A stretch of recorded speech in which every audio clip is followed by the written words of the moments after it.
মাথার থেকে পাগড়িটা টান দিয়ে খুলছে। এটা একটা টুপি আর একটা পাগড়ি, যেটা রসুলের শান মর্যাদা বহন করে। আমি এখানে আসছিলাম আজকে, যদি নামাজ না পড়াই তো বিদায় নিয়ে চলে যাব, যদি নামাজ পড়াই তো পড়াবো। আজকে এই নবীর সুন্নাত আমার মাথার থেকে খুলে ফেলছে, মাথার থেকে এটা খুলে ফেলছে। সুতরাং এতটুকুই কথা, এটার আমানত রক্ষা করা আপনাদের দায়িত্ব। আসসালামু আলাইকুম রহমতুল্লাহি ওয়া বারাকাতুহু। সুপ্রিয় দেশবাসী, কাছে কিংবা দূরে, দেশ কিংবা প্রবাস, যে যেখান থেকে দেখছেন সবাইকে জানাই আন্তরিক অভিনন্দন। আজকে অত্যন্ত আক্রান্ত হৃদয় নিয়ে একটা বিষয় নিয়ে আলোচনা করতে হচ্ছে। সেই বিষয়টা হচ্ছে, সম্প্রতি আমরা দেখেছি একজন মৌলানা সাহেবের মাথা থেকে পাগড়ি খুলে নেওয়া হয়েছে। আমি পার্সোনালি ওনাকে চিনি না, উনি কোন ঘরানার আলেম তাও জানি না, বাট এটুকু হৃদয়ের মধ্যে, অন্তরের মধ্যে এটুকু কষ্ট লাগছে, এটুকু দুঃখ আমরা পেয়েছি যে পাগড়ি হচ্ছে আমার নবী পাকের একটা সুন্নত। সে সুন্নতকে তার মাথা থেকে খুলে নেওয়াটা, এটা চরম পর্যায়ের একটা বেয়াদবি করেছে এবং চরম পর্যায়ে একজন আলেমের সাথে বেয়াদবি করেছে। এই কাজটা যারা করেছে, জানি না ওরা কোন ঘরানার মানুষ বা কিসের কারণে, কিসের ভিত্তিতে করেছে সেটাও জানি না। তবে এটুকু আমরা বলতে পারি, যদি ওনার পার্সোনালি কোনো দোষ থেকে থাকে, ওনার যদি কোনো অন্যায় থেকে থাকে, এভাবে নবীর সুন্নত ধরে ওনাকে অপমান করাটা, অপদস্থ করাটা, এটা মোটেও উচিত হয় না। যেনারা করেছেন অবশ্যই তেনারা, আমরা মনে করি যে হয় তারা পাগল আর না হয় তারা নাস্তিক। কোন মুসলিম এই কাজ করতে পারে না,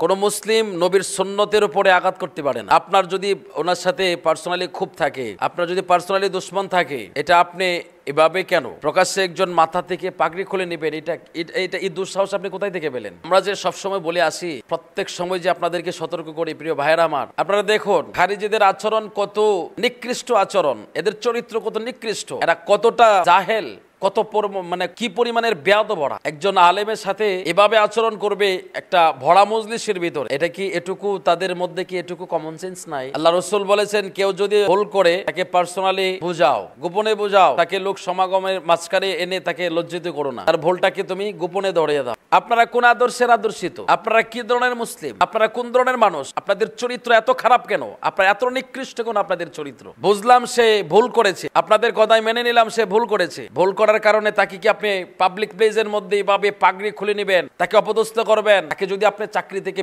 বের করে দিতে চান, তার যদি কোনো দোষ ত্রুটি থেকে থাকে, আপনারা কমিটি আছে, এলাকাবাসী আছে, লোকজন এসে আপনারা বসে এটার একটা সমাধান করেন। ওনাকে ভালো না লাগলে ওনাকে বিদায় করে দেন।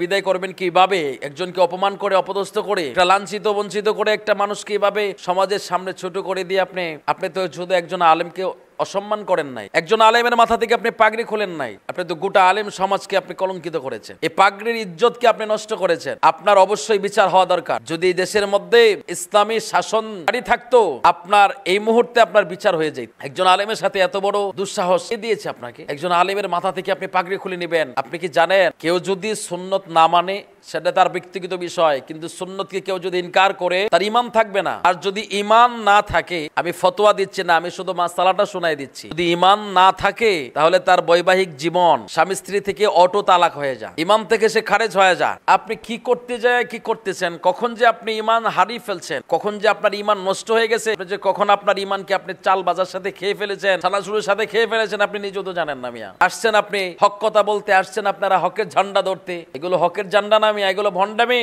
সুন্নিরা ভণ্ডামি করে না, ভণ্ডামি করলে তোমরা ভণ্ডামি করো। সুন্নিদের মাঝে ভণ্ডামি নাই, ভণ্ডামি তোমাদের মধ্যে আছে। তোমরা খালি সুন্নিদের ধুস খুঁজে বেড়াও। আপনি একটাবার তাকায় দেখেন তো, একটা পাগড়িওয়ালা মানুষ, একটা পাগড়ি পরা মানুষ, তার চেহারার দিকে তাকায় দেখেন, শুধু পাগড়িটার বরকতে ওই লোকের চেহারাটার মধ্যে কেমন জানি একটা অন্যরকম একটা সৌন্দর্য ভেসে ওঠে। এটা আপনি বিশ্বাস না হয় নিজে পাগড়িটা পরে দেখেন। হ্যাঁ, আপনি পাগড়িটা পরে দেখেন, শুধু পাগড়ির বরকতে, এটা নবীর সুন্নত। এই একটা সুন্নতের কারণে, এই পাগড়িটা মাথায় দেওয়ার কারণে তার গেট আপ অন্যরকম হয়ে যায়, তার চেহারার মধ্যে অন্যরকম একটা গ্যালেজ চলে আসে, তার দিকে তাকাইলে মনে হয় যে একটা নবীর সুন্নতের দিকে তাকিয়ে আছে। তো এত বড় একটা সুন্নতকে আপনি এভাবে অপমান করবেন? এভাবে অপমান করাটা আপনার মোটে উচিত হয় না। আপনি যেই হন না কেন, আপনি যতই ক্ষমতাধর হন না কেন, আপনি যতই ক্ষমতাশীল হন না কেন, মনে রাখবেন ক্ষমতা চিরস্থায়ী না। যেটা আপনারা দেখেছেন 5 আগস্টে, এত বড় একটা দল, এত বড় একটা দলের নেত্রী, লিডার, এত বড় একটা গভর্নমেন্ট এমন একটা সরকার, একটা দিন সময় যায় নাই, 24 ঘন্টা সময় যায় নাই, 24 ঘন্টা সময় যায় না, এর আগেই সে পড়ে গেল। তার মানে কি ক্ষমতা চিরস্থায়ী না? ক্ষমতা দেখাবেন না, ক্ষমতার বড়াই করবেন না, ক্ষমতা চিরস্থায়ী থাকে না। নমরুদ ফেরাউন বহুত ক্ষমতা দেখাইছে, বহুত অন্যায় অপরাধ করেছে, অত্যাচার করেছে, মানুষের উপরে জুলুম করেছে। পরিশেষে কি হলো? আজও মানুষ ওই নমরুদ ফেরাউনকে ঘৃণার সাথে মানুষ তাদের নাম উচ্চারণ করে। আপনারা ওই নমরুদ ফেরাউনের খাতায় আপনাদের নামটা উঠায়েন না। আপনারা যদি যে কোনো ঘরানার হোক, হোক কওমি জামাতের, হোক সে আলিয়ার, হোক যে কোনো ঘরানার আলেম, আপনি একজন আলেমকে অপদস্থ করবেন, পাবলিক প্লেসের মধ্যে তাকে আপনি অসম্মান করবেন, তাকে আপনি মাথা থেকে পাগড়ি খুলে ফেলবেন। আবার আরেক জায়গায় দেখেছি এক লোকের দাড়ি ছিঁড়ে ফেলেছে। কি আশ্চর্য কাজ কারবার! এই দেশটা, এই দেশের ভিতরে 90% মুসলিম। এই মুসলিমদের দেশের মধ্যে আপনারা এত বড় সাহস দেখাইতে পারেন? মুসলিমরা ঘুমিয়ে থাকেন, ঘুমান, আপনারা ঘুমিয়ে থাকেন। আমি যে ছোটখাটো একটা ভিডিওর মাধ্যমে যে প্রতিবাদ করতেছি, আপনারা যদি প্রত্যেকটা আলেম, প্রত্যেকটা মুসলিম, প্রত্যেকটা জায়গা থেকে আপনারা প্রতিবাদ করতেন, কেন আপনাদের হাতে কি অ্যান্ড্রয়েড ফোন নাই? আপনাদের হাতে মোবাইল নাই? সেটা করবেন না, খালি অন্যের দোষ খুঁজে বেড়াবেন। এখানে অন্যায় হবে, জুলুম হবে, সেই জুলুমের উপরে আপনি কথা বলতে পারেন না, সেটার মুরদ আপনার নাই। আপনি বসে বসে খুঁজবেন কোন মাজারে কি হচ্ছে, কোন মাজারটা ভাঙতে হবে, করতে হবে না করতে হবে। কেন?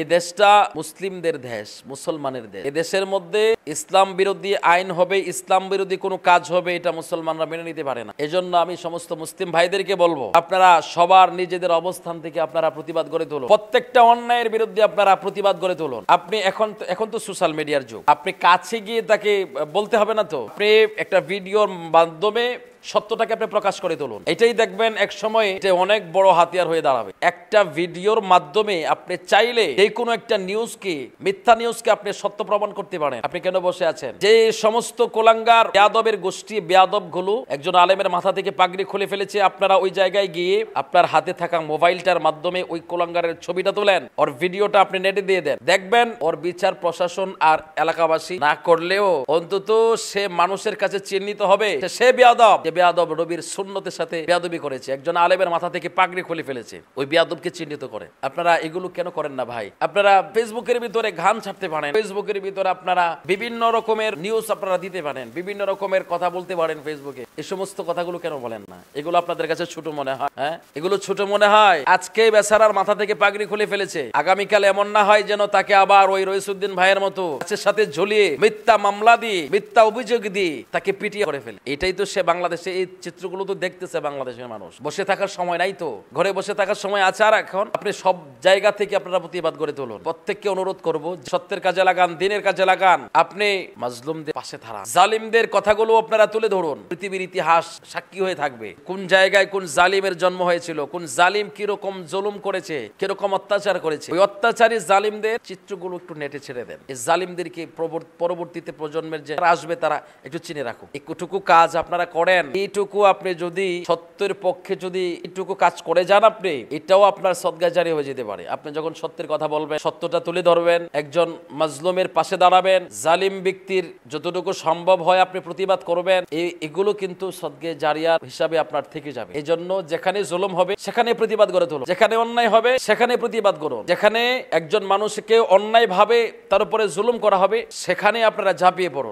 প্রত্যেক জায়গা থেকে আপনারা ঝাঁপিয়ে পড়ুন। আমি বানাচ্ছি ভিডিওর মাধ্যমে আপনাদেরকে একটু জানান দিচ্ছি। আমার উদ্দেশ্য হচ্ছে আমার কথার দ্বারা কেউ যদি ইন্সপায়ার হয়, সেও যদি প্রতিবাদ করে, তো আমি যদি আজকে বললাম, আমার দেখা দেখে যদি আর 2 জন বলে, ওই 2 জনের দেখা দেখে আর 10 জন বলে, আর 10 জনের দেখা দেখে 20 জন বলবে, এভাবেই কিন্তু ধীরে ধীরে একটা টিম তৈরি হবে, একটা ইউনিট তৈরি হবে, যেখানে সত্যের পক্ষে লড়াইয়ের জন্য, জালিমদের প্রতিবাদ করার জন্য টিম হয়ে যাবে ইনশাআল্লাহ। আপনারা প্রত্যেকের জায়গা থেকে অন্তর হৃদয়টা খালেজ করে শুধু আল্লাহ এবং তার রাসূলকে খুশি করার জন্য, আখিরাত সুন্দর করার জন্য, মাজলুমের পাশে থাকার জন্য, জালিমদের প্রতিবাদ করার জন্য ইউনিট তৈরি করুন। আপনার একটা প্ল্যাটফর্ম তৈরি হয়ে যাবে যদি আপনারা এভাবে যদি প্রত্যেক জায়গা থেকে এভাবে যদি আপনারা ভিডিওর মাধ্যমে যদি আপনারা প্রতিবাদগুলো করেন। আশা করি ইনশাআল্লাহ শুনছেন, আশা করি আপনারাও প্রতিবাদ করবেন এবং ওই এলাকার যাদের হাতে ক্ষমতা আছে, বিচার করার মতো যোগ্যতা আছে, আপনাদেরকে অনুরোধ করে বলবো আপনারা এটার একটা ন্যায় বিচার করুন। কারণ সে একজন ইমামের মাথা থেকে পাগড়ি খুলে ফেলে নাই, সে আমার নবীর সুন্নতকে ইনকার করেছে, আমার নবীর সুন্নতের সাথে বেয়াদবি করেছে।